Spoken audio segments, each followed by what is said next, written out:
Ladies and gentlemen, the very word secrecy is repugnant in a free and open society, and we are, as a people, inherently and historically opposed to secret societies, to secret oaths, and to secret proceedings. We decided long ago that the dangers of excessive and unwarranted concealment of pertinent facts far outweighed the dangers which are cited to justify it.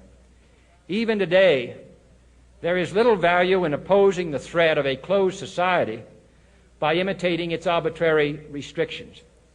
Even today, there is little value in ensuring the survival of our nation if our traditions do not survive with it. And there is very grave danger that an announced need for increased security will be seized upon by those anxious to expand its meaning to the very limits of official censorship and concealment. That I do not intend to permit to the extent that it's in my control.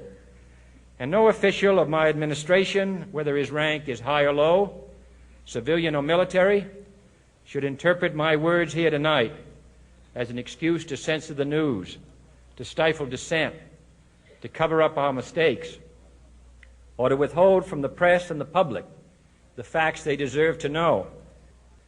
For we are opposed around the world by a monolithic and ruthless conspiracy that relies primarily on covert means for expanding its sphere of influence, on infiltration instead of invasion, on subversion instead of elections, on intimidation instead of free choice, on guerrillas by night instead of armies by day.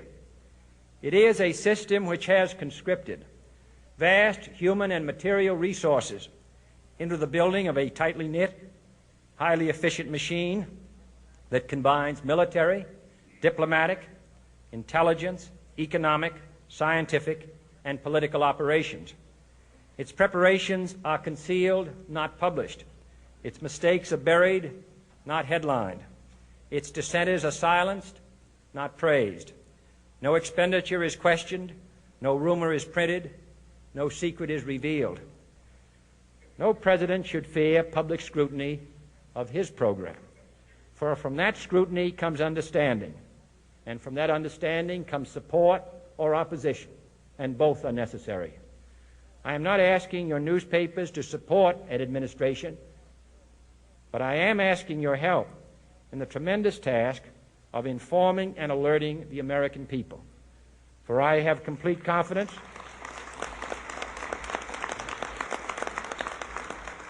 in the response and dedication of our citizens whenever they are fully informed. I not only could not stifle controversy among your readers, I welcome it. This administration intends to be candid about its errors. For as a wise man once said, an error doesn't become a mistake until you refuse to correct it. We intend to accept full responsibility for our errors, and we expect you to point them out when we miss them. Without debate, without criticism, no administration and no country can succeed, and no republic can survive. That is why the Athenian lawmaker Solon decreed it a crime for any citizen to shrink from controversy. And that is why our press was protected by the First Amendment, the only business in America specifically protected by the Constitution, not primarily to amuse and entertain, not to emphasize the trivial and the sentimental, not to simply give the public what it wants, but to inform, to arouse, to reflect, to state our dangers and our opportunities, to indicate our crises and our choices, to lead, mold, educate, and sometimes even anger public opinion. This means greater coverage and analysis of international news, for it is no longer far away and foreign, but close at hand and local. It means greater attention to improved understanding of the news, as well as improved transmission. And it means, finally, that government at all levels must meet its obligation to provide you with the fullest possible information outside the narrowest limits of national security.